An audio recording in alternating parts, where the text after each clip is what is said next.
یہ جو لوگ کہتے ہیں نا کہ بھائی اللہ کی طرف بلا رہے ہو لوگوں کو، اللہ کی طرف دعوت دے رہے ہیں، مذہبی اسکالرز جو ہوتے ہیں، علماء یا مذہبی اسکالر جو لوگ بھی ہوتے ہیں، تو ان میں تو اتنا اختلاف ہے، عیسائی کہتے ہیں کہ اللہ یہ کہتا ہے، یہودی کہتے ہیں اللہ یہ کہتا ہے. تو بھائی آپ اتنے بڑے سائنسدان ہو، آپ ذرے کو پھاڑ کر الیکٹران پروٹون کو کا فرق کر سکتے ہو، آپ مذہب کے بارے میں یہ فرق نہیں کر سکتے کہ ان میں کون صحیح ہے اور کون غلط ہے؟ کیا آپ کو اتنی سی بات سمجھ میں نہیں آئی کہ عیسائیت جو ایک انسان کو اللہ کا بیٹا کہہ رہی ہے، تو کوئی انسان اللہ کا بیٹا نہیں ہو سکتا؟ کیا آپ کو یہودیوں کا باطل ہونا سمجھ میں نہیں آتا کہ پوری دنیا کا جس قوم نے امن خراب کر کے رکھا ہوا ہے، ان کی خود کی کتابوں میں لکھا ہوا ہے کہ سود حرام ہے، اور پوری دنیا کو سود کے شکنجے میں جکڑ دیا انہوں نے. ان کے پاس مذہب کی پوری تعلیمات ہی نہیں ہیں. تو وہ مذہب کیسے صحیح ہو سکتا ہے جس کے پاس تعلیمات ہی نہ ہوں؟ تعلیمات ہوں تو پھر صحیح اور غلط ہونے کا فیصلہ کریں گے. تعلیمات ہی نہیں ہے تو اس کو کہاں سے صحیح کہتے ہیں ہم؟ کیسے سمجھائیں؟ ایک چھوٹی سی بات بتا کے میں یہ سمجھانے کی کوشش کرتا ہوں. دیکھو، کسی مذہب کو پہچاننا کہ کون سا اللہ کا مذہب ہے اور کون سا باطل ہے، یہ کوئی بہت زیادہ مشکل کام نہیں ہے. ہر ملک کا ایک لا ہوتا ہے نا. ارے بھائی، پاکستان کا بھی ایک لا ہے، لکھا ہوا ہے، لگا بندہ لا ہے. امریکہ کا بھی ایک لا ہوگا، یو کے کا بھی. جو بھی ریاست ہوتی ہے اس کا قانون ہوتا ہے کہ نہیں ہوتا؟ کیا خیال ہے؟ اب ہم پاکستان کی مثال فرض کر لیتے ہیں. ایک وکیل میرے پاس آیا اور مجھے کہنے لگا کہ پاکستان کا جو لا ہے نا وہ میرے پاس ہے. جو بھی لا بنا ہے آئین کے تحت، آئین کو سامنے رکھ کر، وہ کیا ہے؟ وہ میرے پاس ہے. لہذا آپ اسے پڑھ کے اسپیچز کیا کریں، تقریریں کیا کریں، کہیں چوڑے میں نہ آ جائیں. یہی ہوتا ہے نا. ایک دوسرا وکیل آ کے کہتا ہے کہ نہیں، یہ 2 نمبر وکیل ہے، میں ہوں 1 نمبر. وکیل سے میری مراد جو ملک کی وکالت کر رہے ہیں، یہ غلط ہے. تو ایک نہیں 10 وکیل آ گئے، ہر ایک کہہ رہے کہ میرے پاس جو لا ہے وہ کیا ہے؟ وہ ہے پاکستان کا اصل قانون. وہ اب میں فرض کریں میں گنوار دیہاتی، مجھے پتہ ہی نہیں، نہ مجھے انگلش آتی ہے نہ اردو پڑھنا آتی ہے. اب میں کنفیوز ہو گیا. تو میں کہتا ہوں بھائی آپ کے پاس جس کے پاس جو قانون ہے وہ لے کر آؤ. میں بڑوں سے رابطہ کرتا ہوں اور وہ ساری کتابیں پڑھ کے بتائیں گے کس کا قانون صحیح ہے اور کس کا قانون غلط ہے. یعنی کون سا لگ رہا ہے کہ واقعی وہ ریاست کا ہو سکتا ہے، اور کون سا قانون ایسا ہے جو دیکھ کے وہ بتائیں گے بھائی یہ ریاست ایسے قوانین بنا ہی نہیں سکتی ہے. تو اب ایک وکیل جو تھا نا وہ تو پورا قانون لے کر آ گیا، باقی 9 کے پاس کوئی قانون ہے ہی نہیں. 2-4 پرچیاں نکلی ان کے پاس سے بس. تو اب میں کمپیئر کس سے کروں؟ اس کے پاس تو پورا لا ہے، پورا ضابطہ ہے، پوری دفعات ہیں، دفعہ 146، دفعہ 147، دفعہ 148، پھر اس کی اے شق اور بی شق اور سی شق، یہ پوری اے بی سی جزیات تک اس کے پاس لکھی ہوئی ہیں. دوسرے کے پاس سے نکلی کیا ہے؟ بہت سو کے پاس تو کچھ نکلا ہی نہیں، اور 2-4 کے پاس سے 2-4 کیا نکلی ہیں؟ پرچیاں نکلی ہیں. یہ لا ہے، یہ پوری ضابطہ ہے. آج پوری زندگی گزارنے کے لیے 4 پرچیوں پہ تھوڑی کام چلے گا. تو اب مجھے بڑے علماء سے رابطے کی ضرورت رہے گی نہیں. میں خود گنوار دیہاتی ہو کے بھی فیصلہ کر لوں گا بھائی تیرے پاس کچھ ہے ہی نہیں، تو میں کمپیئر کیسے کروں؟ تقابل کے لیے، کمپیئر کرنے کے لیے بھی تو کوئی مواد تو ہو. تو میں کہوں گا بھائی یہی صحیح ہے، اس کے علاوہ تو کوئی صحیح ہو ہی نہیں سکتا، کیونکہ جتنے وکیل تھے سب آ گئے ہیں، کوئی وکیل بچا نہیں ہے. ایک ہی کے پاس پورا قانون ہے، اس کے مقابلے میں کوئی ہے ہی نہیں. تو اگر میں اس وکیل کا بھی انکار کروں گا تو اس کا مطلب یہ ہوگا کہ اس ملک میں کسی کے پاس کوئی قانون ہے ہی نہیں. حالانکہ یہ ناممکن ہے. کوئی ریاست ہو تو اس کا کوئی قانون اور دفعات ہوتی ہیں. اب دیکھو، اللہ کی طرف سے جو سفیر دنیا میں آئے، جو یہ دعویٰ کر کے آئے کہ ہمارے پاس اللہ کا قانون ہے، ان میں محمد صلی اللہ علیہ وسلم بھی ہیں. ان میں عیسائی بھی ہے جو یہ دعویٰ کرتے ہیں کہ ہمارے سفیر جو عیسیٰ ابن مریم ہے وہ ہیں برحق، ان کو فالو کرو. یہودی کہتے ہیں کہ نہیں، موسیٰ علیہ السلام وہ اللہ کے وکیل تھے، اللہ کے سفیر تھے، ان کو فالو کرو. ہندو کہتا ہے کہ ہمارے کوئی بھی بڑے گزرے، جو بھی ان کے گزرے ہیں ان کو فالو کرو، وہ حقیقت میں بھگوان کی تعلیمات بتا رہے ہیں صحیح. سکھ اپنے کسی پیر بزرگ کا نام لیتا ہے کہ اس کو فالو کرو، وہ کیا ہے؟ وہ بھگوان کا یا خدا کا قانون ان کے پاس ہے. اب ایک گنوار اور دیہاتی آدمی کنفیوز ہو رہا ہے، یار عیسائی کہتا ہے میرے پاس اللہ کا قانون ہے، یہودی کہتے ہیں میرے پاس اللہ کا قانون ہے، مسلمان کہتے ہیں ہمارے پاس اللہ کا قانون ہے, ہندو کہتا ہے ہم برحق ہیں, ہمارے پاس بھگوان کا قانون ہے. اب بیچارہ کنفیوز. اب جب وہ سب کے پاس آ کے ریسرچ کرے گا تو مسلمانوں کے پاس آیا تو مسلمانوں کے پاس جو قانون ہے, پہلے تو اللہ کی کتاب ہے, پھر احادیث ہیں, پھر ایک ایک جزیہ ہے, وراثت کے احکام ہیں, شوہر مر گیا تو بیوی کو کتنا حصہ ملے گا, عبادت کے احکام ہیں, اچھا باپ مر گیا تو اولاد کو کتنا ملے گا, باپ دادا کو کتنا ملے گا, ٹھیک ہے نا, تجارت کیسے کرنی ہے, سمجھ میں آ رہی بات, مزاربت کیسے ہوتی ہے, مشارکت کیا ہوتی ہے, اجارے کے احکام کیا ہیں, تمام چیزیں اس کو نہ صرف یہ کہ ریٹن میں ملیں گی, اس کو یہ تمام چیزیں ریٹن میں ملیں گی, ان میں کہیں کہیں اختلاف بھی ہے لیکن بنیادی چیزیں سب مشترک چلی آ رہی ہیں اور تفصیلات بہت زیادہ ہیں.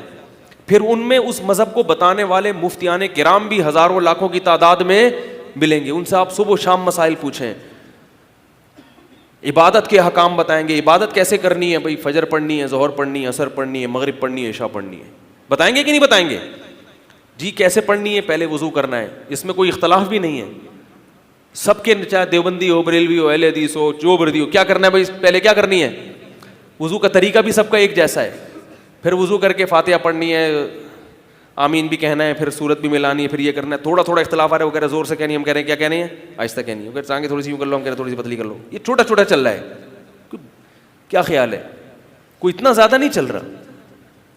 وہ کہہ رہے امام فاتحہ پڑھ لے سب کی طرف سے کافی ہو گیا, نہیں آپ بھی پڑھو, پڑھو ہے فاتحہ سب کے نزدیک.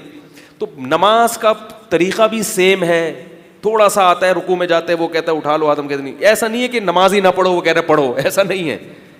نماز کی رکعتیں بھی سیم ہیں, نمازیں بھی ٹوٹل کتنی ہیں, 5 ہیں, اس سے پہلے وضو بھی سب مانتے ہیں, جماعت کی نماز کے بھی سب قائل ہیں.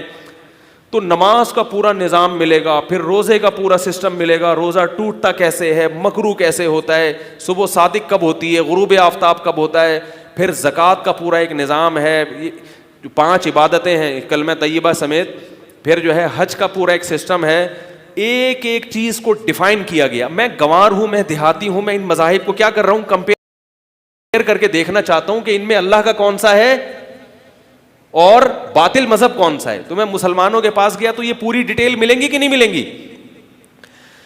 بھائی یار کیا سمجھا یار, مجھے بتاؤ یار, اس سے زیادہ میں نہیں سمجھا سکتا بھائی, بتاؤ ملیں گی کہ نہیں ملیں گی. درجنوں اختلافات کے باوجود مسلمانوں میں ٹھیک ہے اختلاف, ٹوپی پہننے والے الگ ہیں بغیر ٹوپی کے, ایسے بھی ہے نا, وہ کہ ٹوپی کے بغیر ٹوپی, ایسا تو نہیں ہے کہ سر کے بغیر پڑھو اور ایک سر لگا کے, بس سر کے اوپر ٹوپی تو ایک زائد چیز ہے نا. تو سیم چیزیں, وضو کیسے ٹوٹتا ہے, ان میں بھی تقریباً چیزیں سیم ہیں. پھر طلاق کے مسائل آ جاتے ہیں, پھر تجارت کے مسائل آ جاتے ہیں, پھر صلہ رحمی کے حکام آ جاتے ہیں کہ باپ کے کیا حقوق ہیں, وہ تقریباً سیم ہے سب, بیوی کے کیا حقوق ہیں, بچوں کے کیا حقوق, نکاح ٹوٹتا کیسے ہے, طلاق کیسے ہوتی ہے, شرعی طریقہ کیا ہے اس کا, بچوں کی کفالت کیسے ہوگی, بچے پر کیا, ایک ایک چیز لوگ مفتیوں سے پوچھتے ہیں کہ نہیں پوچھتے. سارا دن جو ہمارے پاس کالز آتی ہیں, اگر ہم اٹھانا شروع کر دیں تو پاگل ہو جائیں, کیا کیا چیزیں نہیں پوچھتے لوگ. ابھی ایک وراثت کا مسئلہ میرے پاس آیا ہے, اتنا ٹیکنیکل قسم کا ہے کہ میں آپ کو کیا بتاؤں. ابا نے 20 سال پہلے 6 بیٹوں کو وراثت دے دی, پہلے ہی دے دی زندگی میں, اور کہا کہ اپنی بہنوں کا حصہ اسی میں سے دے دینا, اور مر گئے. یہ کہہ کے ابا مفتیوں کے لیے ٹینشن کھڑی کر گئے. ٹھیک ہے, تو خیر وہ چل رہا ہے مسئلہ. اس کی قیمت بہنوں کا اس حصہ اس وقت کیا بنتا تھا, 20 سال کے بعد اب بہنیں کہہ رہی ہمیں اتنے پیسے ملیں گے یا ہماری ویلیو اسی حساب سے بڑھ گئی ہے. پہلی بات تو زندگی میں آپ جو کچھ دیں گے وہ وراثت ہے ہی نہیں, وہ تو گفٹ ہے, اس میں بہنوں کا آدھا نہیں ہوتا, پورا ہوتا ہے. تو یہ بہت پیچیدہ مسئلہ بہرحال حل ہو گیا الحمدللہ. تو یہ اس نے کس سے پوچھا, مفتی سے. کیوں, اس کو پتا تھا اسلام میں اس کا حل موجود ہے. ہندو اپنے پنڈت سے پوچھتے ہیں, ابے بھائی کیا ہو گیا, ہندو پوچھیں گے اپنے پنڈت جی سے کہ بھائی کیا وراثت میں کیا حصہ بنتا ہے, پنڈت جی بولیں گے مجھے اتنی کیلکولیشن نہیں آتی, ابا نے دے دیا. جا کے عدالت سے پوچھو, حکومت کا قانون پوچھو. بھگوان, بس بھگوان کا کام یہ ہے کہ آؤ یہ سجدہ کرو, بھگوان تمہاری بگڑی بنائے گا. بھگوان کا لا کیا ہے, قانون کیا ہے, اس کے پاس سے 2-4 پرچیوں کے سوا کچھ بھی نہیں نکلے گا. 2-4 باتوں میں رہنمائی کرے گا ہندو مذہب, 2-4 باتیں بتا دے گا, بھائی یہ کرنا چاہیے, یہ مجھے تو ان کی اصطلاحات بھی نہیں آتی نا وہ کیا ہوتے ہیں ایسا نہ کوئی ایسی چیز بول دوں جو ان کے یہاں ہوتے ہی نہیں ہے. تو پورا آپ کو لا ملے گا, قانون ملے گا, ضابطہ ملے گا. کس میں؟ حلیہ کیسا ہونا چاہیے, شکل کیسی ہونی چاہیے, بال کہاں کے تراشنے ہیں, کہاں کے رکھنے ہیں, اس میں پوری ڈیٹیل ملے گی. کتنے دل سے زیادہ آپ اپنے جسم کے بال باقی نہیں چھوڑ سکتے. نہانا کتنی دفعہ ہے؟ ہم جو نہاتے ہیں نا, اس لیے نہیں کہ ہمارے ابا اماں نے سکھایا, ہمارے ابا اماں کو بھی اسلام نے بتایا ہے. نبی صلی اللہ علیہ وسلم فرمایا حق علی کل مسلم ان یغتسل کل اسبوع مرۃ, ہر مسلمان پر لازم ہے کہ ہفتے میں کم از کم ایک مرتبہ وہ ضرور غسل کرے. تو یہ مذہب نے بتا دیا کہ غسل کرنا ہے تمہیں. گورا اگر غسل کرتا ہے تو مذہب نے نہیں بتایا. وہ کہتے ہیں یار جراثیم ختم ہوتے ہیں تو فریش ہو جاتے ہیں, چلو نہا لو, تبھی وہ اپنی مرضی سے نہاتے ہیں. جو نہیں نہاتے تو 6 مہینے نہیں نہا رہے, جو نہا رہے ہیں تو پانی کی مچھلی بنے ہوئے ہیں, نہیں نہا رہے تو 6 مہینے نہیں نہا رہے. تو اب میں چونکہ گنوار ہوں, دیہاتی ہوں, مجھے نہیں پتا, تو مسلمانوں کے پاس گیا تو کیا مل گیا؟ پورا ایک قانون اور ضابطہ. اس میں تھوڑا تھوڑا اختلاف بھی آ رہا تھا, گرین شیڈ آ رہا ہے, کہیں وائٹ شیڈ آ رہا ہے. اب تو سنا ہے وائٹ گرین والے بھی کیا ہو گئے, وائٹ ہو گئے. اب میں کیا کروں, مجھے مسلمانوں کے پاس سے تو مل گیا, اور وہ کہہ رہے ہیں یہ قانون ہے یہ کس وکیل کا پیش کردہ ہے؟ محمد صلی اللہ علیہ وسلم. اب میں عیسائیوں کے پاس گیا, تو عیسائیوں کے پاس سوائے اس کے کہ اتوار کو 2 پرچیاں نکلیں, ایک پہ لکھا ہوا تھا اتوار کو کیا جانا چاہیے, چرچ جانا چاہیے. دوسری پہ لکھا ہوا تھا کہ 2-4 باتیں اور, اچھے اخلاق سے پیش آؤ, خیال کرنا چاہیے, 2-4 چیزیں, اس سے زیادہ نہیں ہے. یہودیوں کے پاس تھوڑی اور زیادہ ہیں, مگر وہ بھی تھوڑی تھوڑی ہے, اتنی زیادہ ڈیٹیل میں وہ بھی نہیں ہے. اور جو ہیں تو اس پر دنیا میں کوئی یہودی عمل کر نہیں رہا, جو زیادہ گہرائی میں جب جائیں گے. تو ہندوؤں کے پاس آیا تو بھی 5-6 پرچیاں نکلیں, اور جو نکلی اس میں ایسے قوانین لکھے ہوئے تھے جو ایک عام ریاست کے نہیں ہو سکتے, وہ خدا کے کیسے ہو سکتے ہیں. اس میں لکھا ہوا تھا کہ بندر کیا ہے, معبود ہے, بھگوان ہے. یہ بھی اس میں لکھا ہوا تھا جو اس قلعے میں جو چوہا آئے گا وہ قابل احترام بن جائے گا. ایسا ہوتا ہے ان کے یہاں کچھ عبادت گاہیں ایسی ہیں کہ اس میں یہ کہ فلاں دیوتا کی روح ہے, اس میں یہ چوہا اگر چلا جائے تو وہ کیا بن جاتا ہے. تو باقاعدہ یوٹیوب پہ تصویریں دیکھیں آپ, ویڈیوز ہیں, چوہوں کی باقاعدہ عبادت ہو رہی ہے. یہ تو میرے بھائی کسی انسان کی بنائی ہوئی ریاست کا قانون نہیں ہو سکتا کہ چوہوں پہ انسان کو عبادت پہ لگا دے. جس نے انسان جیسی اشرف المخلوق کو بنایا اور فرشتوں کو کا سجدہ کروایا, وہ انسان کو چوہوں کی عبادت کا حکم دے سکتا ہے؟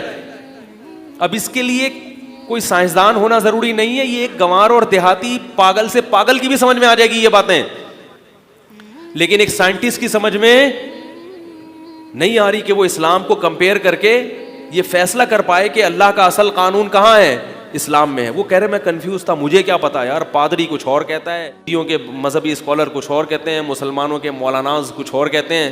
تو میں نے کہا اپنی لیبارٹری میں بیٹھ کے ریسرچ کرتے رہو, ان مولویوں کے چکر میں نہیں پڑو.